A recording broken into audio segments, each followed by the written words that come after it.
Karena kalau bagi aku sendiri misal itu peluang, tapi itu bukan rezeki kita. Oh, Nah, itu iya. juga kayak aku nggak, kalau kalau itu tuh bukan rezeki aku di situ ya nggak akan mungkin. Tapi coba aja semuanya, terabas aja lah.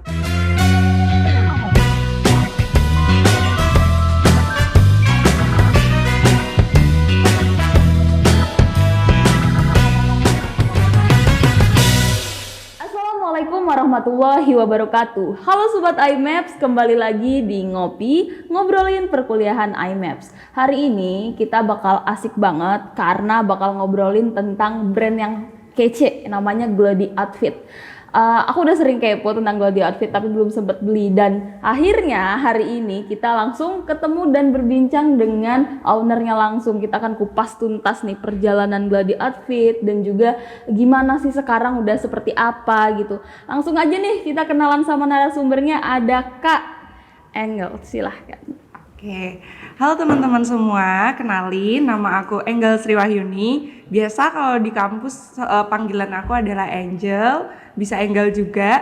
Nah, aku tuh adalah anak IMAPS angkatan 2017. Nah, di sini aku datang sebagai narasumber untuk membawa bisnis aku yang namanya Goldie Outfit.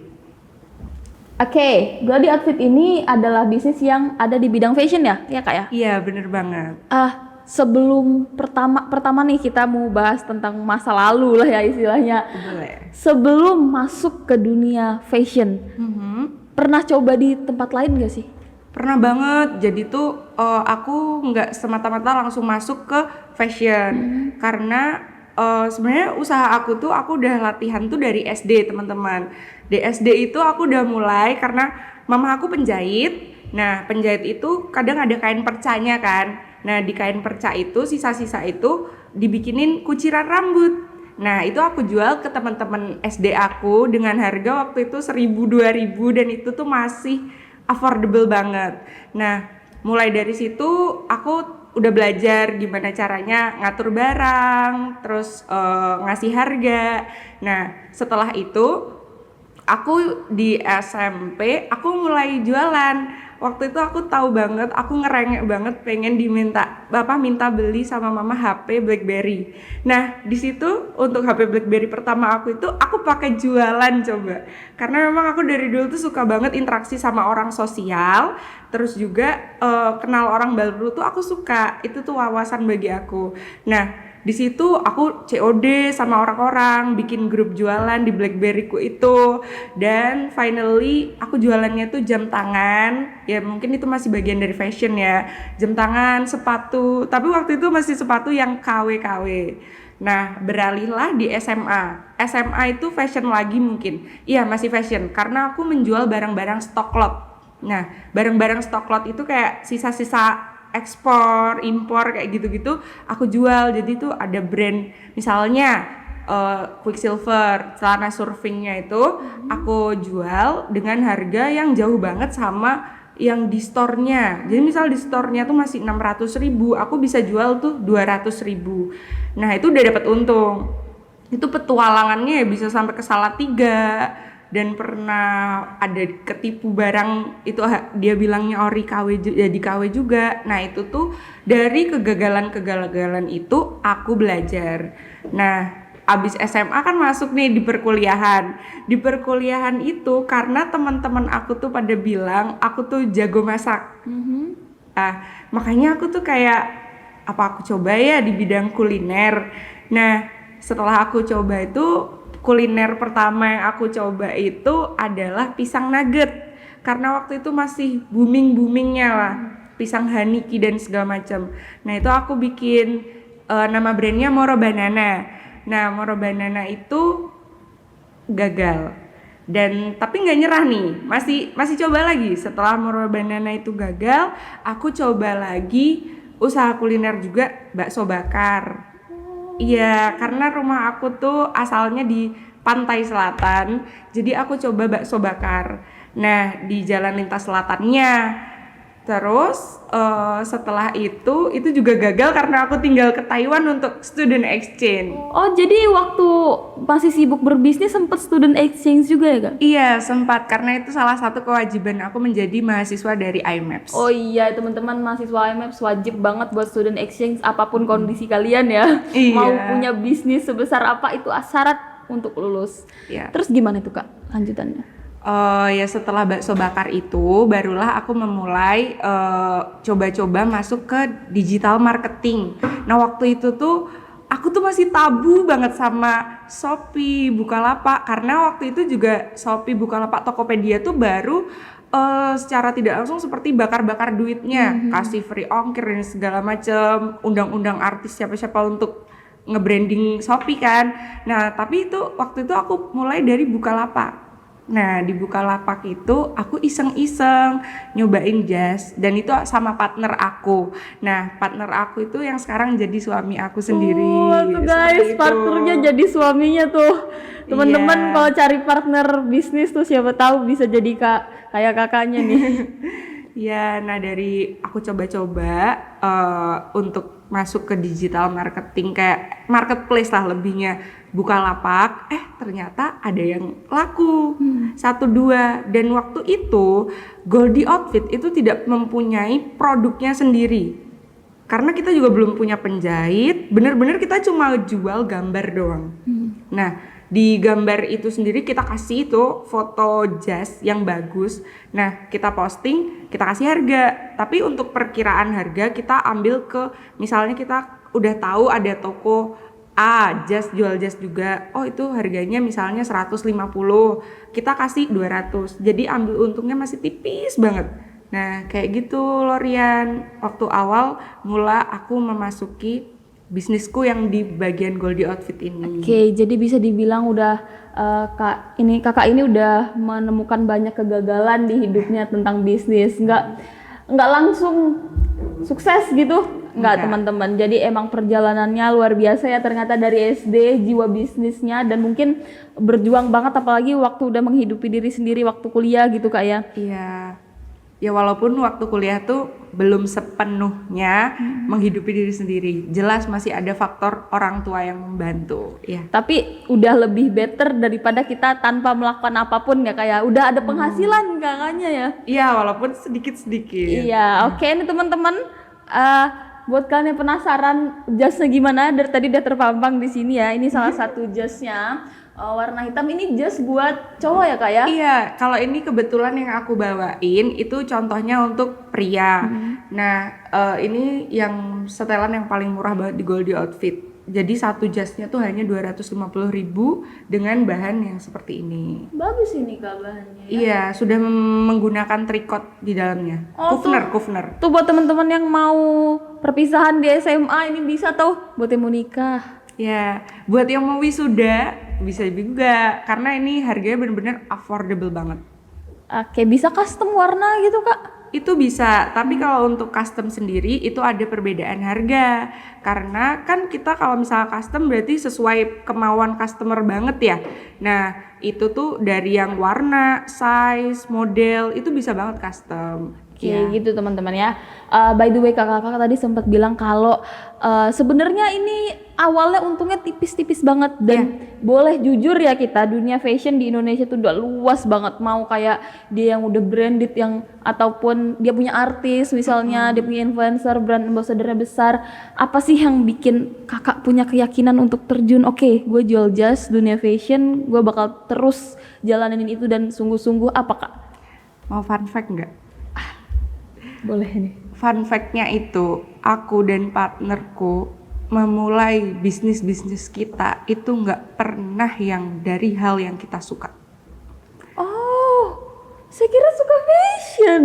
Kalau pribadi aku suka fashion tapi kan lebih ke perempuan. Iya. Tapi fun fact-nya di kami berdua partner aku itu, kami mencoba semua jenis bidang usaha.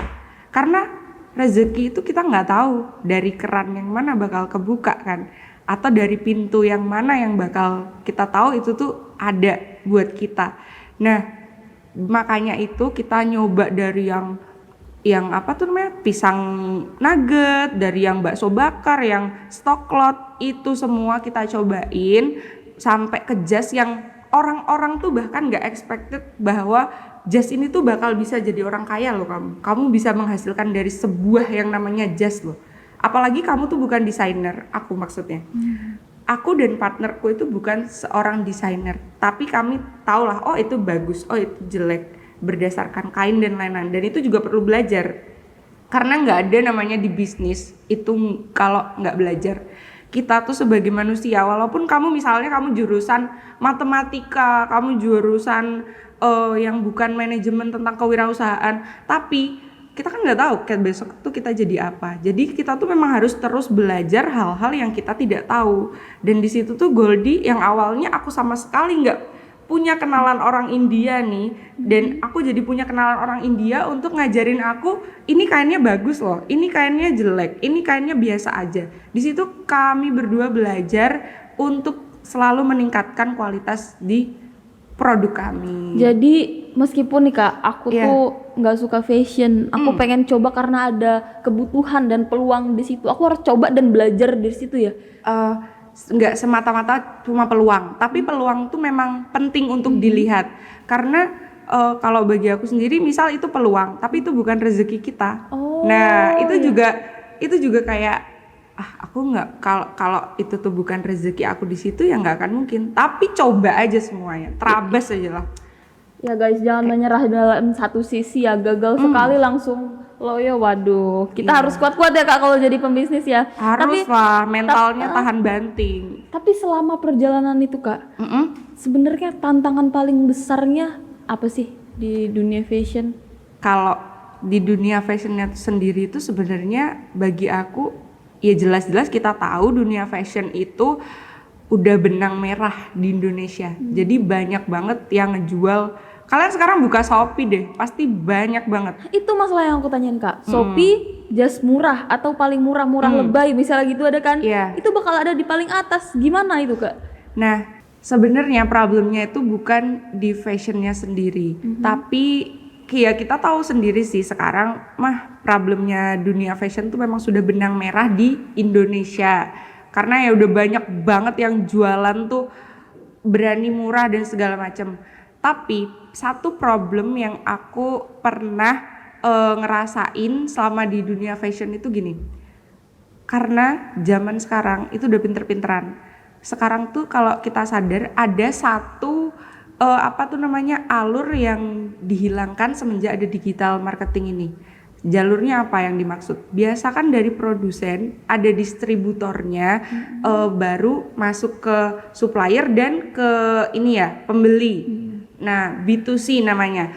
Nah, kalau sekarang banyak-banyak dari produsen udah langsung ngejual retail, langsung ke customer. Wah, ini saya berasa dapat materi kuliah teman-teman. Iya. Retail, marketing retail ya. Iya, langsung dijual satuan ke orang yang memang langsung pakai gitu kan. Iya. Itu ada alur yang diputus di situ. Itu problem pertama kami untuk berjualan jas. Dan dari situ kami langsung memulai untuk mencari penjahit-penjahit jas yang ada di Jogja, karena kan posisi di Jogja nih. Nah, itu yang kiranya bisa memproduksi jas kami itu bagus, rapih, dan ya udah layak jual.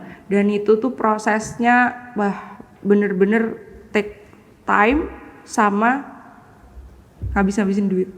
Take time, take cost guys. Iya, tapi itu awalnya bukan maksud ngabisin duit itu kami punya modal ya. Karena dulu jujur aja buka Goldie Outfit tuh modalnya cuma 200.000. Wow. Iya. Tuh guys, dengan uang jajan 200.000 kalian sebenarnya nggak ada modal tuh bukan alasan. No, karena zaman sekarang tuh udah ada banget yang namanya dropship. Kamu pasti pernah denger kan? Iya. Kayak pertama di Goldie Outfit itu kan tahu ada misalnya yang produk A ini dijual sama toko A. Nah, di situ kamu bisa ngambil gambar dia dengan izin ya, teman-teman, dengan izin bakal ngedropship, terus kamu pajang aja ke Shopee kamu. Nah, di situ kamu ngejual tuh namanya dropship kan, jual gambar doang. Ketika ada pesanan, baru kamu order ke toko yang si A itu dengan alamat customer kamu setelah dia payment ke toko kita. Nah, itu kamu kan nggak pakai uang, yang transfer kan langsung ditransfer dari itu. Paling cuma awal untuk bayar ke toko A aja. Jadi nyari customer. Ini kalau di tempat kakak bisa nggak nih di Goldie Outfit? Oh, kalau kita tuh sementara ini udah buka, kalau dropship mah iya ya, kita izinin semua orang untuk ngedropshipin produk kita. Tapi kalau untuk reseller, nah untuk reseller itu sendiri kita nggak ada yang resmi nih. Jadi lebih ke banyak mua-mua yang bakal ngejualin MUA maksud saya. Nah, yang bakal ngejualin jas Goldie ke customernya juga. Jadi dia ngambilnya banyak, minta diskon, udah itu aja. Iya paham tuh teman-teman, buat yang aduh nggak ada modal, terus hubungin kakaknya ya. Kalau kalian emang niat mencoba, pengen niat berbisnis apapun itu, kalian pasti memulai dari yang kecil-kecil tuh, yang kalian nggak akan menganggap tuh semua tuh mustahil gitu loh. Kalian coba aja coba aja gitu. Oke, gitu teman-teman. Mulai dari tanpa modal, menghabiskan banyak waktu, dan waktu itu masih kuliah ya kak? Iya, saya masih kuliah, dan itu kan pertama ada Goldie Outfit itu di 2017. Di 2017 begitu itu pertama kali masuk kuliah. Iya, saya kan angkatan 2017. Tuh guys, begitu masuk langsung nih, ini jurusan manajemen bisnis, langsung implementasi dia apa yang didapetin di kelas langsung diterapin gitu ya kayak. Iya. Terus kan nih aku nih bingung nih, aku kan mahasiswa ya kak. Iya. Terus kegiatannya banyak, terus kelasnya banyak. Dulu nih waktu kakak pertama merintis bisnis ini, tentunya banyak waktu yang tersita. Maksudnya harus ada dua prioritas. Iya, itu betul. gimana sih tantangannya, cara membagi waktunya? Ya pastinya dulu waktu awal banget aku mulai bisnis itu, di masa kuliah orang tua aku tidak membolehkan. Oh. Iya, melarang.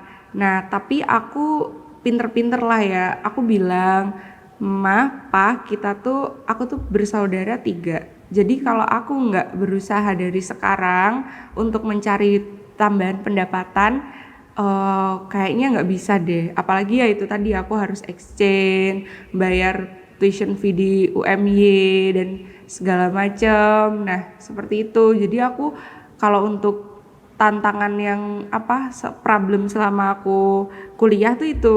Jadi minta restu sama orang tua sih. Tapi ya namanya aku sebagai anak masih suka ngeyel-ngeyel sih jadinya, tapi ngeyelnya dalam tanda kutip yang ini ya, iya. Kemauan lah. Jadi kemauan dari diri untuk mengikuti passion, pengen ngelakuin sesuatu ya udah. Jadi bisa dibilang kakak ini udah mikir secara jauh gitu. Nanti apa masalah finance ya tentunya kita butuh, apalagi anak pertama ya kak. Iya, anak saya pertama, anak pertama pasti ngurusin adiknya, mau gimana pun keadaannya pasti gitu bakal, karena orang tua juga makin lambat laun usia juga makin tua dan juga harus istirahat gitu. Iya.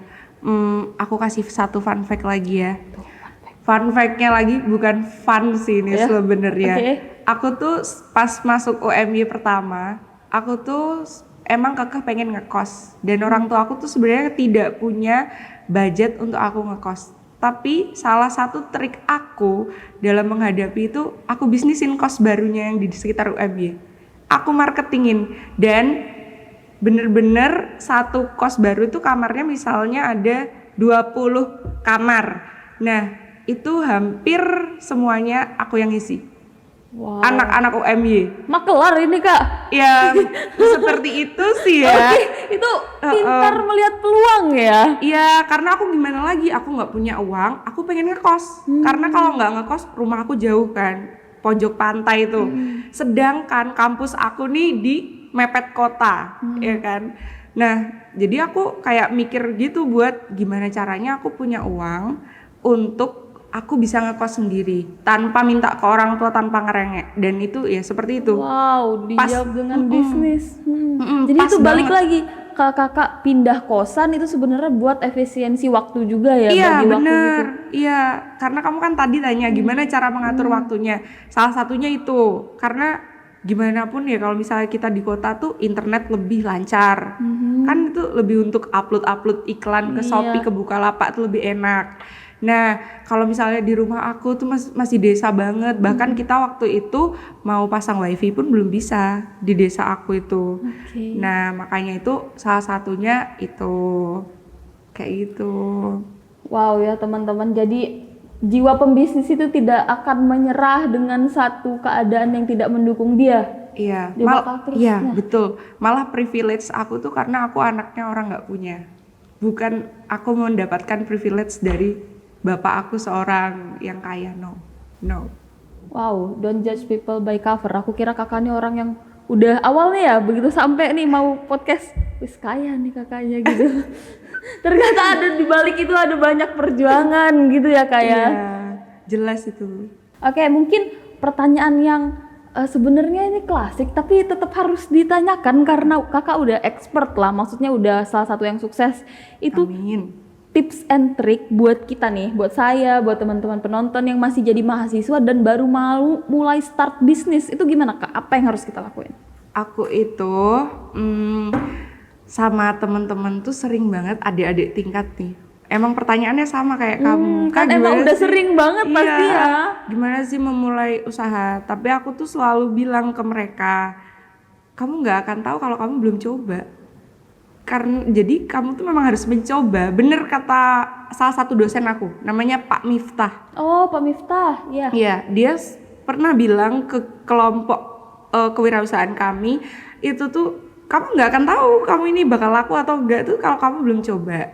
Dan ada yang ditakutin lagi kan pasti modal. Aku udah bilang berkali-kali bahwa kalau misal kamu punya niat tuh sekarang tuh banyak banget jalan di Indonesia ya, di negeri kita ya, untuk bisa menjadi bisnis gitu loh. Walaupun nanti udah bisnis udah gede agak susah gitu ya wajar. Tapi untuk memulai banget itu bagi aku tuh masih easy. Ketika kamu tuh orangnya memang bebel, tahu bebel nggak? Jadi kayak kamu dijatuhin, kamu bisa bangkit lagi, dijatuhin bangkit lagi. Kamu berani mencoba seluruh bidang. Jadi kalau kayak seperti aku tadi kuliner, fashion, terus misal jasa-jasa yang apa gitu kan, yang penting yang halal ya. Nah itu kamu pasti bisa nemuin salah satu pintu yang bakal itu tuh jadi rezeki kamu gitu. Kamu nggak usaha kenceng pun di situ nanti bakal ngalir. Yang penting kamu buka dulu pintunya, alias kamu coba dulu.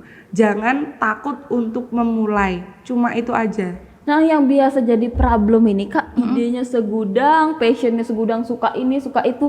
Tapi untuk start, bener kata kakak, untuk mulainya itu dia yang kayak nanti aja. Mungkin alasannya mungkin ada yang, aduh nanti aja masih kuliah, aduh bisnis modalnya nggak ada. Iya. Atau dia lebih kayak Keterbatasan channel. iya keterbatasan channel, kurang keberanian lah istilahnya Iya. kayak gitu. Karena biasa orang tuh memang untuk memulai tuh dia pasti fokusnya malah kelemahan dia, ke kelemahan dia. Misalnya nih, aku tuh bukan dari orang yang sosial banget, aku nggak tahu, aku nggak punya temen, aku nggak bisa Aku introvert gitu. Iya, aku nggak bisa jualin produk aku ke teman-teman, misalnya gitu kan. Atau enggak, aku tuh takut banget memulai karena aku tuh aku nggak tahu di Jogja itu ada penjahit enggak, atau enggak ada distributornya enggak, atau produsen yang lain-lain gitu. Nah, stop untuk memikirkan kelemahan yang tidak kamu ketahui. Mari memulai. Jadi jangan fokus di masalah. Fokus itu di solusi. Nah, solusinya itu tuh ya kamu pikirin. Misalnya, oh aku tuh nggak punya teman. Ya udah, kita ikut organisasi. Di UMY ini banyak banget organisasi yang bisa kita ikuti. Di dalamnya mungkin ada plus, ada negatif ya. Tapi kita ambil plusnya aja. Negatifnya ya buanglah kalau bisa. Nah, seperti itu. Pokoknya jangan takut mencoba itu tadi sih. Oke gitu teman-teman, dan aku mau nambahin sedikit, mungkin kalau kakaknya tadi bilang aku nggak ada temen, kalau customer kalian hanya seorang teman kalian, Benar banget. mereka sudah beli satu jas, mereka tidak butuh lagi 50 jas misalnya gitu Iya, teman-teman. bener Begitu banyak segmen kalian yang bisa kalian dapetin di Indonesia, apalagi udah ada Shopee, udah ada marketplace di mana-mana. Oke, thank you banget Kak untuk sharing-sharing hari ini. Akhirnya aku puas teman-teman, saya puas sudah sering ngeliat ini di Instagram. Hari ini udah dengerin penjelasannya sangat detail buat teman-teman yang mau order dan butuh, mungkin kakaknya mau nikahan atau adanya mau perpisahan di SMA, bisa banget kepoin di Instagramnya Kak. Goldie.outfit. Oke, mungkin bisa juga ke Instagramnya Kak. Instagram, Shopee semua di namanya goldie.outfit. Oke, gitu teman-teman. Baik, berakhir juga sesi ngopi hari ini. Thanks for watching and wassalamualaikum warahmatullahi wabarakatuh. Waalaikumsalam. Bye.